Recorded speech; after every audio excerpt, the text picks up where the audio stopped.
성경 말씀 봅시다. 에스겔 32장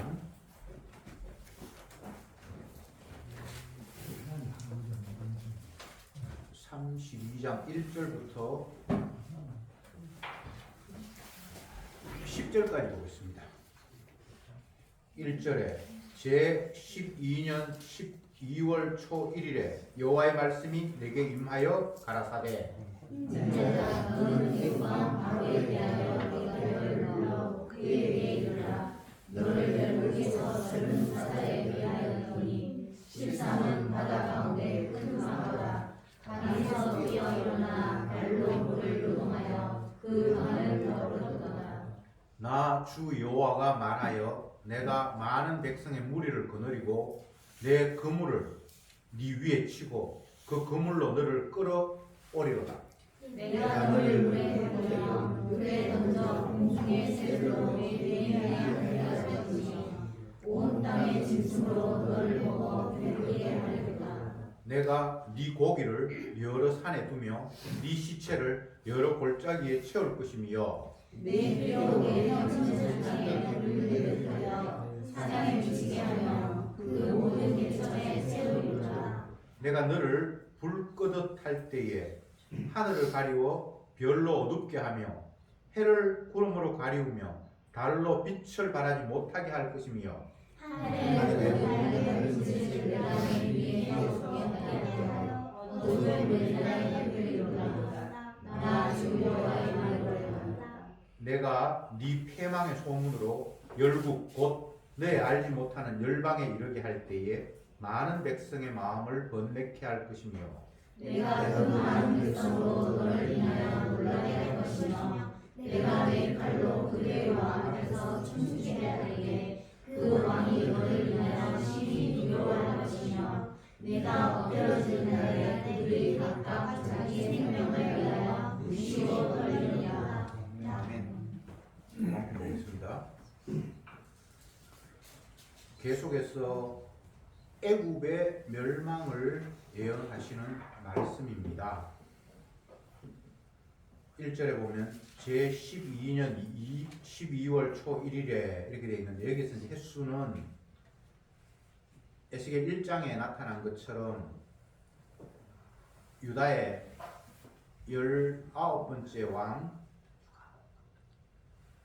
그가 요야긴인데 요야긴이 포로 잡혀간 그때에 에스겔도 같이 잡혀갔는데 그때를 1년으로 기준 삼아서 이제 12년이 됐다라고 이해하시면 정확합니다. 그러니까 이스라엘이 남유다가 이제 먼저 북이스라엘이 먼저 망하고 그 이후에 두 지파 남은 유다가 나중에 망하는데 그 망하는 시점을 놓고 보면 바벨론에게 망하잖아요. 망하는데 그 바벨론이 한꺼번에 유다를 침략해서 집어삼킨 게 아니고 1차로 침략해서 포로 잡아가고 2차에 또 침략해서 포로 잡아가고 3차에 완전히 그들을 점령하는 그런 식으로 이스라엘이 패망하는데 1차 포로 잡혀갈 때에 그때 이제 다니엘 같은 사람이 잡혀가는데 그것은 유다가 완전히 멸망하기 약 20년 전에 1차로 잡혀가고 그 이후에 또 한 10몇 년 지나서 2차로 잡혀가는데 그때 여호야긴 왕과 또 에스겔도 같이 잡혀갑니다. 그러다가 한 10년 후에 완전히 유다가 멸망해버리는 이런 구도가 되어 있는데 오늘 본문에서 이제 애굽의 멸망을 예언하면서 애가를 불러라, 슬픈 노래를 지어서 불러라, 그렇게 말씀이 시작이 됩니다. 사람들은 애굽을 바라보면서 젊은 사자와 같다, 어린 사자와 같다, 그러니까 막 이 세상에서 젊은 사자, 어린 사자는 두려울 것 없고 자기 마음대로 설치는 아주 강력한 그런 존재지요. 사람들이 애굽을 바라보면서 그렇게 느꼈다는 거잖아요.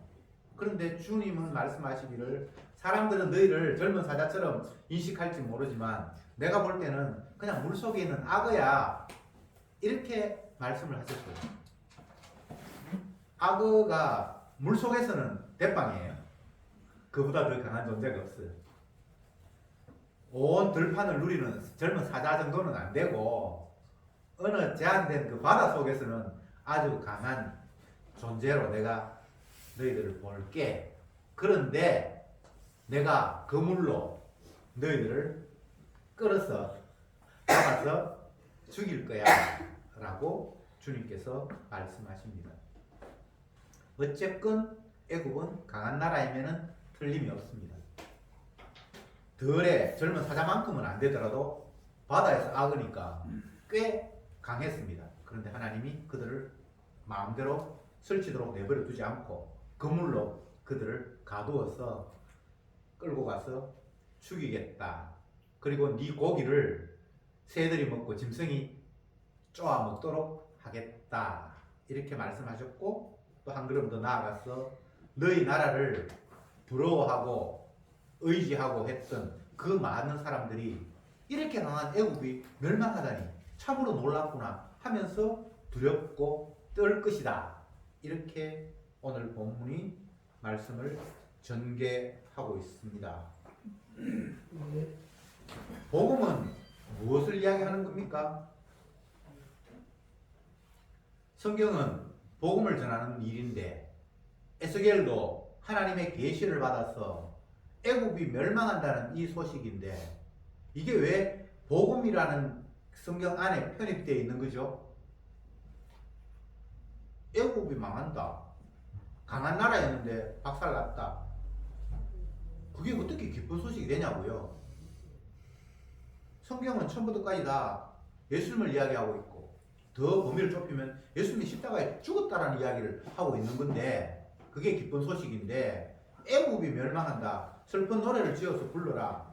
그 나라의 멸망을 보면서 주변의 모든 나라도 벌벌 떨고 있다. 왜? 저렇게 강한 나라가 어느 날 갑자기 망하는 걸 보면서 우리는 언제 망할지도 모른다라는 그런 생각을 하니까 모두가 두려워 떨었다라고 주님께서 말씀을 하십니다. 근데 이게 왜 복음 안에 편입이 되어 있는 내용이죠? 이야기를 이제 바꾸어 보겠습니다. 하나님은 이스라엘을 내 백성이다. 나의 것이다. 내가 세운 나라다. 그렇게 말씀하시면서 세상으로부터 그들을 구원하겠다라고 말씀을 하셨습니다. 그래서 실제적으로 애굽 땅에 있는 자기 백성을 그 애굽에서 끄집어내시면서 출애굽이죠 하면서 구원의 모습을 어떤 형태로 보여주셨습니다. 요게 구원이야 라고 주님께서 표면적으로 사람들이 누구나 눈으로 확인할 수 있도록 구원을 설명해 주셨습니다. 그런데 거기에서 중요한 것은 어떤 사람이 어디에 소속되어 있다가 그곳으로부터 벗어나서 다른 곳으로 옮겼다. 그 자체가 구원은 아닙니다. 분명히 어디에서 벗어난 것은 맞는데 구원이 장소를 A라는 장소에 있다가 그곳에서 벗어나서 B라는 장소로 갔다라는 그 자체가 구원은 아니에요. 그 구원을 주님이 설명하시면서 굉장히 큰 구원에 접근할 수 있는 힌트를 주셨는데 그것이 무엇인고 하면 애굽에 살다가 애굽을 벗어나는 마지막 계기가 된 사건은 재앙을 하나님이 계속해서 애굽에 내리는데 마지막 10번째 재앙 그것은 애굽에 있는 모든 초태생 장자를 사람부터 짐승까지 다 하나님께서 진멸해 버리겠다고 말씀을 하셨는데 거기에 독특한 말씀이 개입이 됩니다. 이스라엘 백성들 자기 백성들에게는 하나님께서 어린 양을 잡아서 피를 흘려서 네가 거주하는 문틀에 발라라. 그러면 애굽에 있는 모든 장자를 죽이는 그 순간 문틀에 양의 피가 있는 집은 내가 심판하지 않고 넘어가리라 이렇게 말씀을 하셨습니다. 그래서 하나님께서 마지막 재앙을 내릴 때에 애굽의 모든 장자를 하나님의 천사를 보내서 다 집집마다 찾아가서 죽이는데 천사가 킬러예요. 킬러. 이 집에 가서 뭐좀 가서 아파트 어느 아파트에 가서 1호 장자 죽이고 2호 장자 죽이고 다 천사가 죽이는데 어느 집 가보니까 그 집에 양의 피가 발려있어. 여기는 이미 죽었네 하면서 통과. 제가 지금 설명하는 내용은 하나님께서 자기 백성을 구원한다라는 이야기를 하시면서 실제적으로 애굽에 소속되어 있던 그곳에 엉켜서 살아가고 있던 자기 백성을 끄집어내서 애굽이 아닌 다른 곳으로 가나안 땅으로 옮기는 것을 구원이라고 설명을 해주시는데 그 구원의 핵심에서 어떻게 구원을 받았는가? 원래 애굽 안에 있는 모든 자들은 죄악을 범했기 때문에 다 죽여야 돼요. 심판받아야 돼요. 장자가 죽는다는 것은 첫 번째가 죽였기 때문에 나머지는 그냥 다 죽었다는 걸 간주하는 거예요. 무슨 말인지 아시겠습니까? 첫 것을 드렸다, 곡식을 드렸다 그런 거죠. 나머지 다 이거 하나님 겁니다라는 그란 말이에요. 무슨 말인지 알겠죠? 11조를 드리는 것은 첫 것을 드리는 거거든요. 나중에 그 첫 것이 10%라는 범위로 11조가 되지만 원래 의미는 처음 걸 드린단 말이에요. 그러면 나머지 거 다 주님의 것이라는 것이 인정이 되는 거예요. 이와 똑같이 초태생, 그 집의 장자를 죽인다라는 것은 나머지 둘째, 셋째도 하나님께 다 죽인다라는 의미를 담고 있습니다. 왜? 죄인이니까. 애굽 안에 있는 모든 자는 다 저주받아 죽어야 마땅한 죄인이에요. 이 애굽을 주님께서 설명하기는 어느 한 나라를 이야기했는데 이것을 바꾸어 이야기하면 세상 전체가 애굽입니다. 그리고 모든 인간은 죄인입니다. 그래서 하나님이 죽이겠다는 겁니다. 이게 하나님의 뜻이에요. 그런데 여기 이제 구원이라는 개념들이 성립이 되는데 하나님이 택한 백성 이스라엘 향해서 너희들도 죄악 가운데 있고 세상에 놓여 있으니까 애국과 같이 똑같이 죄를 범했기 때문에 똑같이 죽어야만 합당한 거잖아요. 근데 주님이 무엇을 말씀하셨다고요? 자기 백성에게 어린 양을 죽여서 그 피를 네가 거주하는 집에 문틀에 바르면 내가 그 집은 천사를 보내서 죽이지 않고 건너가겠다라고 말씀합니다. 이게 이제 구원이라는 거예요. 자, 우리가 성경을 펴놓고 늘 이게 우리에게 소망이다, 복음이다 말을 하고 있는데 왜 이게 복음이죠? 하나님은 자기 아들을 이 땅에 보내셨습니다. 근데 그 하나님 보내신 아들은 어떤 존재입니까? 자기 백성을 저희 죄에서 구원할 자예요. 구원자예요. 자기 백성 구원입니다. 자기 백성 아닌 사람 구원하는 게 아니에요. 하나님은 사랑이 많으시니까 모든 사람을 구원한다. 그건 지가 복음이고 성경에 나오는 복음은 아니에요. 주님은 철저히 자기 백성을 구원합니다.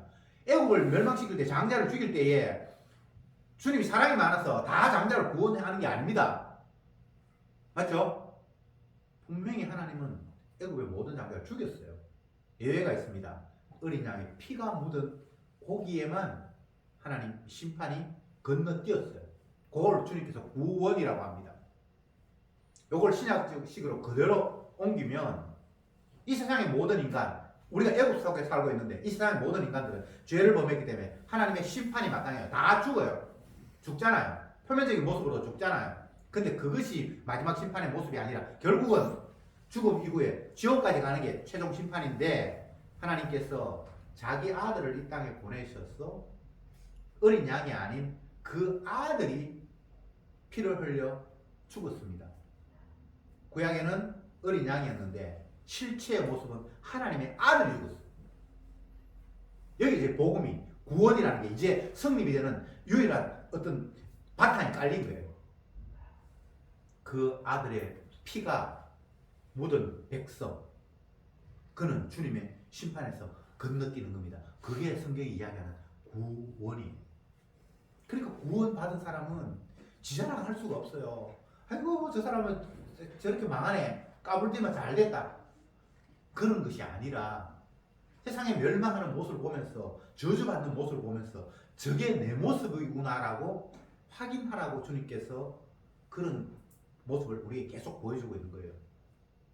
심지어는 이스라엘 백성들이 애굽에서 벗어났는데, 구원을 받았는데, 그 구원받은 이스라엘 백성들 가운데 고아가 생기고, 또 과부가 생기고, 가난한 자가 생기고. 왜 구원을 받았는데 그 고통이 지속됩니까? 그 이유를 하나님 설명해 주셨어요. 그들의 모습을 보면서 원래 내 모습이 저 모습이었는데 어린 양의 피 때문에 내가 온전케 되었구나를 날마다 깨달으라고 이스라엘 백성 가운데 고아, 과부, 가난한 자, 병든 자를 두셨다고 주님이 말씀하셨어요. 이걸 오늘날로 바꾸면 성도들이 세상을 바라보면서 너무나 비참한 모습, 저주받은 모습, 하나님의 심판받은 자 같은 그런 모습들이 우리 주변에 얼마든지 깔려 있어요. 국가로 이야기하면 지금 뭐 우크라이나 같은 나라는, 우크라이나 맞습니까? 러시아하고 전쟁하는 나라, 계속 뭐 죽었다, 뭐 드론이 공격해서 뭐 그런 이야기를 듣잖아요. 그런 걸 보면서 아이고 푸틴 그놈 못됐다, 그냥 이렇게 넘어갈 문제가 아니라 주님이 나를 건지지 않았으면 저 모습이 내 모습인데 라고 깨닫게 하기 위해서 하나님께서 지금 이 세상 가운데도 저주받는 모습이 너무나 우리 주위에 많이 깔려 있어요. 멀쩡하게 잘 살고 있는데 마트에 갔다가 운전 잘못한 사람이 뭐 엑셀을 밟은지 뭐 제가 그냥 질투를 해가지고 20몇 명이 뭐 다치고 죽고 뭐 이런 일들이 우리에게 계속해서 비춰지는 이유가 주님이 나를 보살피지 않으면 저 모습이 내 모습인데 라고 보라고 주님께서 두셨다고요. 그래서 그 일어나는 모든 일이 성도한테는 복음으로 들려지는 겁니다. 무슨 말인지 아시겠습니까? 지금 애굽이 멸망한다는 이야기를 하고 있는데 그 이야기가 왜 복음이 되냐라고 제가 물었잖아요. 이스라엘 백성 입장에서 애굽은 어떤 나라라고요? 모국과 같은 나라. 내가 저쪽 옛날 우리 조상 저쪽에 살았는데 하나님께서 끊임을 해주셨는데 우리가 저들을 의지하며 살았는데 하나님이 그들을 교만하다고 진멸하시는 모습 속에 주님이 나를 보살피지 않고 건져주시지 않으면 저 모습이 내 모습인데 라고 깨달을 때 그게 복음이 되는 거예요. 우리는 이 세상을 바라보면서 계속해서 긍정적이고 아름답고 희망적인 요소를 뽑아내서 나도 저렇게 됐으면 좋겠다라는 그런 안목으로 세상을 바라보고 있죠. 이거 지금 착각입니다. 아름다운 세상 아니에요. 세상 구약으로 이야기하면 애굽이고 바벨론이고 또 멸망할 다른 나라들이에요. 이 세상은 그렇습니다. 희망 찾지 마세요. 착각입니다. 이 세상에서 뭐 열심히 공부하고 뭐 어떻게 하면 잘 살 수 있고, 그건 하나님이 말씀하시는 안목이 아니에요. 이 세상은 주님이 진노하셔서 장자만 죽이는 게 아니고 세상 전체가 진노의 대상으로 하나님이 불사질러 버릴 대상이 이 세상입니다. 저와 여러분이 그 가운데 놓여 있습니다. 뭐 대통령 바뀐다고 나라가 좋아지고 그런 착각하지 마세요. 세상에 어느 나라가 성경에 나타난 망하지 않은 나라가 있습니까? 이게 팩트예요. 그런데 우리는 성경과 다른 세계관을 자꾸만 우리 머릿속에 그리고 있어요. 망상입니다. 우리는 다 죄로 말미암아 멸망받아야 마땅합니다. 뭐 죄라고 이야기하면 따질 것도 없잖아요. 주님이 세상을 만드셨고 주님이 나를 이 땅에 보내셨는데 나의 주인으로 인정하지 않고 내가 주인이 돼서 마음대로 살아가는 것 자체가 죄예요. 내 것도 아닌데 내 것인 것처럼 착각하고 다 주님께 주셨는데 그게 주님이 자기 영광을 위해서 사용하라고 주셨는데 우리는 주님의 영광을 위해서 사용하는 것이 아니라 내 만족, 내 기쁨을 위해서 그냥 소비하는데 그것도 모자라고 더 달라고 지금 땡깡 부르는 게 이 땅을 살아가는 인간의 하나 같은 한결된 모습이에요. 누구 너나 알릴 거 없습니다. 안 그런 사람 없어요. 먹든지 마시든지 무엇을 하든지 자기를 위하여. 살아도 자기를 위하여 살고 죽어도 자기를 위하여 살고 죽고. 인간은 그것밖에 없어요. 그렇기 때문에 주님이 내가 주인인데 네가 주인이야? 까불지 마 하면서 심판하시고 벌하시겠다라는 게 주님의 이 세상에 놓여있는 현실이에요. 이것 외에 다른 현실을 머릿속에 그리지 마세요. 애국 멸망한다는 게 구원 얻은 성도들에게는 기쁜 소식이에요. 왜? 주님의 어린 양의 피가 내게 묻어 있지 않다면 내가 저 꼴이 되어야 하는데 주님의 피 때문에 내가 저 자리가 아닌 이 자리로 주님께서 두셨구나 라고 깨달을 때 그것이 얼마나 큰 주님의 긍휼과 사랑으로 우리에게 다가오겠습니까? 패망의 소식, 죽는다는 소식, 심판한다는 소식, 그것이 우리에게 들려지지 않으면 구원이라는 의미가 살아나지 않아요. 그냥 너도 나도 많이 있는데 그 가운데 나 하나 뽑아서 떡 하나 더 줄게, 이게 구원이 아니에요. 구원은 심판 가운데서의 건져내심이 구원이에요. 그런데 인간들은 자기 자신이 구원 얻어야 된다는 사실은 별로 그렇게 심각하게 생각하지 않죠. 왜? 내가 있는 곳이 살만한 세상이라고 생각하기 때문이에요.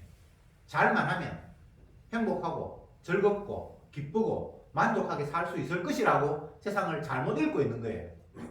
분명히 주님은 저주받은 세상이라고 말씀하셨는데 그렇게 세상을 읽지 않고 뭐 내가 잘못하면 게으르고 나태하고 남들 앞에 해코지하고 그렇게 하면 내가 벌 받아서 어렵게 살지 모르지만 착하게 살면 여기는 얼마든지 행복한 삶이 있을 수 있고 우리 주변의 사람들 보니까 저거는 괜찮은 삶이네, 나 저렇게 살면 살만할 거야, 굳이 천국이 필요 없어라고 생각하고 있지 않나요?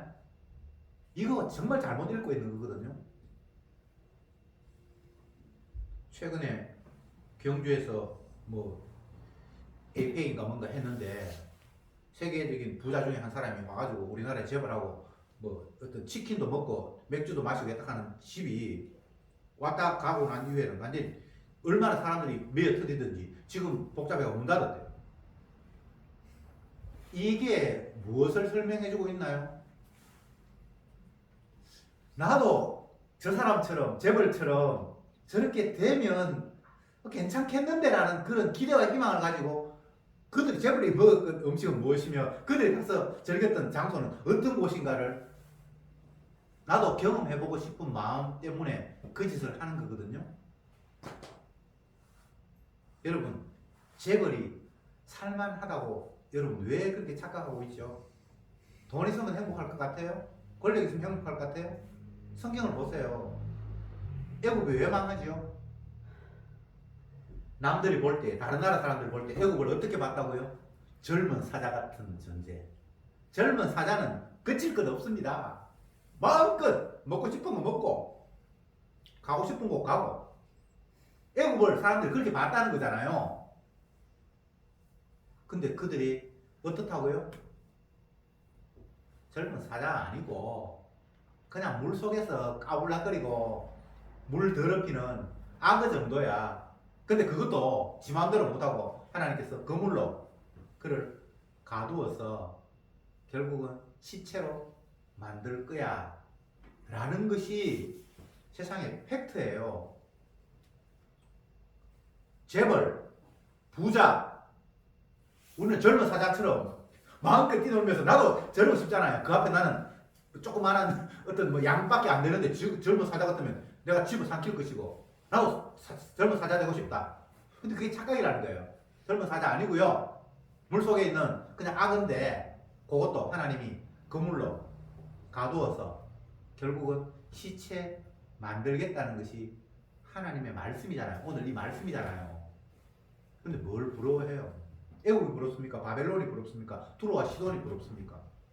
부러운 나라 없어요. 멸망의 대상이에요. 그래서 주님은 네가 그 멸망의 구름통에서 빠져나와야 된다라고 주님이 구원을 말씀하시는 거예요. 그런데 무슨 재주로 빠져나오죠? 빠져나올 방법이 없어요. 이게 또한 팩트예요. 구원, 사람들은 구원 받아야 될 필요성을 못 느껴요. 왜? 내가 사는 이곳이 불편한 요소와 어려운 요소가 있는 건 분명한데 또 괜찮은 요소도 많아. 이재영처럼 그렇게 살면 살만하다고 생각을 하는 거예요. 이게 착각이라는 거예요. 그들은 마음대로 활동하는 젊은 사자가 아니라 그냥 물속에만 겨우 있는, 거기서 큰소리 치는 악어 정도에 지나지 않고, 그것도 지 마음대로 못하고 하나님께서 어느 날 갑자기 거물로 씌워서 그냥 시체로 만들 대상이 뿐이라는 거예요. 이게 세상을 바라보는 정확한 시선입니다. 주님이 그렇게 말씀하셨는데 주 여호와가 말하느니라. 오늘도 그런 표현이 있었죠? 본문에서 어디에 있습니까? 주 여호와의 말이라. 3절에도 나 주 여호와가 말하여 이렇게 돼 있고, 또 8절에 나 주 여호와의 말이로다 이렇게 돼 있죠. 중간중간 계속해서 이게 내가 말한다, 내가 말했다, 계속해서 주임새처럼 또 확인하고 또 확인하는 거예요. 세상을 지으신 그분이 말했어요. 이거 빈말이겠습니까? 아니죠. 제발 하나님이 말씀하시는 세계 외에 다른 걸 머릿속에 상상하거나 그리지 마세요. 그런 세상은 없습니다. 그런데 계속해서 우리는 헛된 꿈을 꾸고 있어요. 멸망할 세상, 저주받아야 마땅한 나라는 그런 식으로 인식하지 않고, 이 저주받아야 될 이 세상에서, 애국 같은 세상에서 나는 좀 포옹나게 잘 살았으면 좋겠다라는 그런 헛된 꿈을 계속해서 갖고 있어요.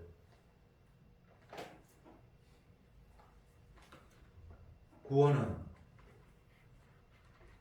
우리의 힘으로, 나의 애씀과 노력으로 불가능한 일입니다.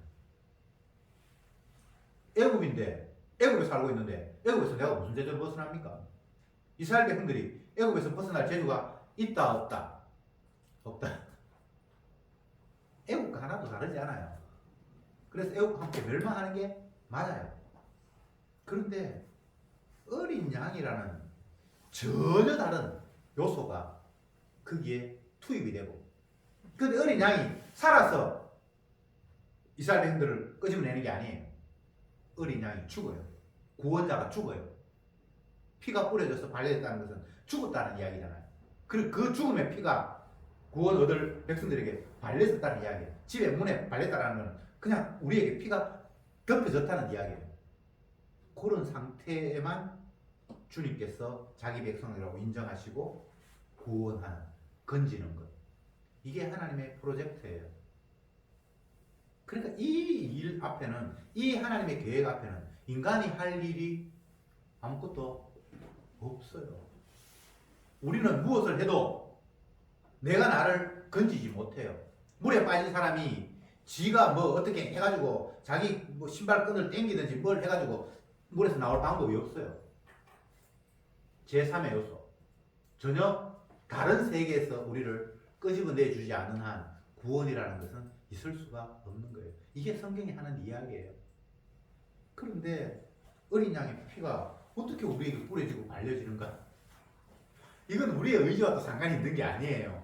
주님이 자기 백성이라고 어린 양을 죽여서 피를 우리에게 묻혀주시는 거예요. 이게 우리가 할 수 있는 게 아무것도 없어요. 그냥 결과적으로 보니까 주님의 희생이 나를 살렸구나라고 뒤늦게 피를 발견하는 것 말고는 성도가 할 일이 아무것도 없어요. 그래서 복음을 전하는 사람은 날마다 예수님이 십자가에서 피 흘렸습니다라는 이 이야기를 계속 사는 거예요. 이것 외에는 우리가 희망을 걸 게 없다는 거예요. 그런데 거짓 복음은 뭘 이야기합니까? 네가 똑바로 살아. 그래야 구원받아. 훌륭하게 살아. 죄 짓지 마라. 이따위 소리를 하고 있어요. 죄를 안 짓는다. 이건 성경에 전혀 다른 이야기예요. 우리는 죄 중에 태어났기 때문에 내 몸 자체가 죄의 덩어리예요. 죄라고 하니까 뭐 남한테 악한 일을 하고 자꾸 뭐 칼로 남을 찌르고 이런 것만 생각하는데, 그런 것도 물론 죄의 양상이지만 근본적으로 내가 하나님에 의해서 지음을 받았는데 나를 지으신 그분의 뜻을 생각하면서 그분 앞에 끌려가는 삶이 아니라 내가 나의 주인이 돼서 내 하고 싶은 대로 하는 게 이게 죄예요. 안 그런 인간이 있습니까? 없어요. 태생적으로 우리는 내 챙기는 거 말고는 다른 거 안 챙겨요. 물론 남을 생각하는 경우가 있어요. 그건 그 사람이 좀 편하게 잘 돼야 내가 안전하기 때문에 결국은 그건 나를 챙기는 거예요. 부모가 자녀를 챙긴다. 그것도 거짓말이에요. 지 거기 때문에 자녀를 챙기는 거예요. 그러니까 모든 인간은 다 자기 중심이에요. 아들이 부모가 뭐 가깝다고 하지만 결과적으로는 내가 살아남아야 될 그 상황에서는 자녀도 부모도 남입니다. 여러분 안 그럴 것 같죠? 성경에 보세요. 그렇게 돼 있어요. 얼마나 배가 고팠으면 이 집 여자하고 나하고 가위바위보 해가지고 누구 아들 먼저 삶아 먹을까를 가위바위보 했어요. 그 사람이 특별히 악한 사람이 아니에요. 극한 상황에서 인간은 그런 모습을 드러난다라고 주님께서 이야기해 주신 거예요. 왕이 되었어. 아들이 개판치고 하면 쌀두지에 가둬서 죽이는 게 아버지예요. 내 앞길에 방해되면 아들 없습니다. 그게 특히 악한 사람이기 때문에 그런 게 아니고 죄악된 인간의 본성을 주님께서 보여주시는 거예요. 여러분 안 그럴 것 같습니까? 아니, 성경이 그렇다고 그러는데 왜 자꾸 엉뚱한 생각을 하세요?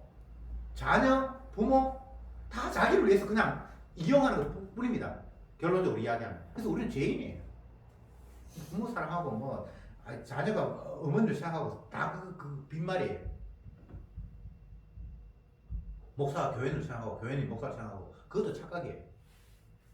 인간은 그럴 수가 없어요. 그러니까 죄인이잖아요.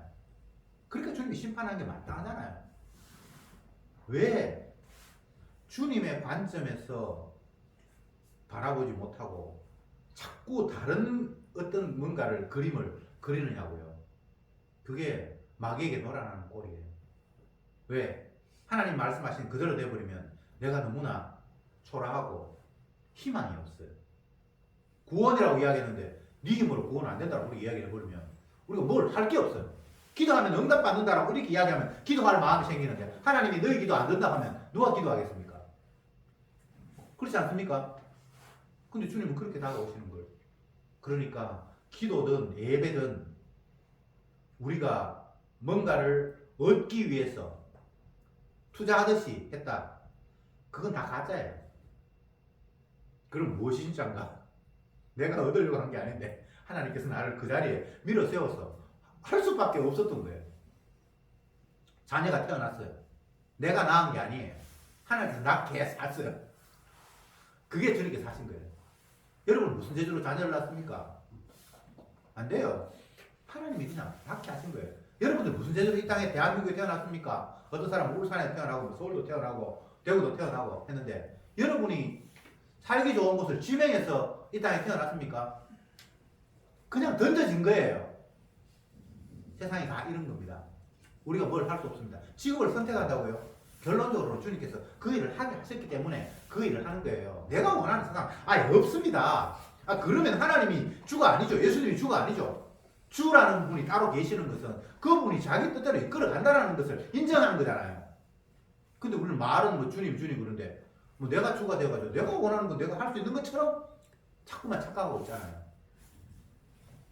아무것도 내 뜻대로 되는 거 없습니다. 내 뜻대로 되면 안 됩니다. 내 뜻대로 되면 내가 준대. 내가 준 말 맞습니까? 여러분이 세상 지었습니까? 그런 새빨간 거짓말이 어디 있어요? 그러니까 당연히 내 뜻대로 되면 안 돼요. 근데 여기서 문제. 저 사람 보니까 뭐 일이 잘 풀리는 것 같은데 나는 왜 이러지? 이 생각도 착각입니다. 일 잘 풀리는 사람 아무도 없습니다. 하나님이 이런 방법으로 죄를 드러내고 저런 방법으로 죄를 드러내고 어떤 사람은 뭐 CEO의 자리에서 죄를 드러내고 어떤 사람은 그냥 임시적 일을 하면서 죄를 드러낼 뿐이지 좋은 자리 나쁜 자리가 있는 게 아니에요. 그것도 착각이에요.